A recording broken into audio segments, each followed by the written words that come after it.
PTI हुकूमत ने कितना कर्जा लिया, स्टेट बैंक ने तफसीलात जारी कर दी। PTI हुकूमत के नाम नया एजाज, तहरीक इंसाफ हुकूमत के दौर में कितना कर्जा लिया गया। स्टेट बैंक ने मार्च 2022 तक के कर्जों की तफसीलात जारी कर दी। स्टेट बैंक की दस्तावेज़ात के मुताबिक तहरीक इंसाफ हुकूमत के दौर में सबसे ज़्यादा कर्जों का रिकॉर्ड बन गया और तहरीक इंसाफ ने सबसे ज़्यादा कर्जा लेने वाली हुकूमत का एजाज़ हासिल कर लिया।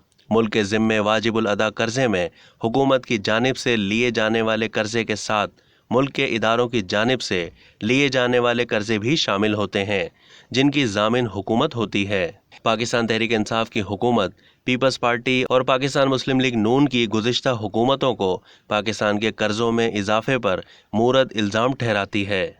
इक़्तिदार में आने के बाद तहरीक इंसाफ की हुकूमत के 39 महीने के इक़्तिदार में इसकी कर्जा लेने की रफ्तार साबका हुकूमतों से ज़्यादा दिखाई देती है। स्टेट बैंक की दस्तावेज़ात के मुताबिक मुल्क पर कर्जे और वाजिबात रिकॉर्ड 53,544 अरब रुपए से तजावुज़ कर गए। जुलाई 2018 से मार्च 2022 के दौरान कर्ज़ों और वाजिबात में 23,665 अरब रुपए का इजाफा रिकॉर्ड हुआ। अब तक के लिए इतना ही। मज़ीद मालूमात के लिए डेली जंग के YouTube चैनल को सब्सक्राइब करना ना भूलिए और फेसबुक के पेज को भी लाइक करना ना भूलिए।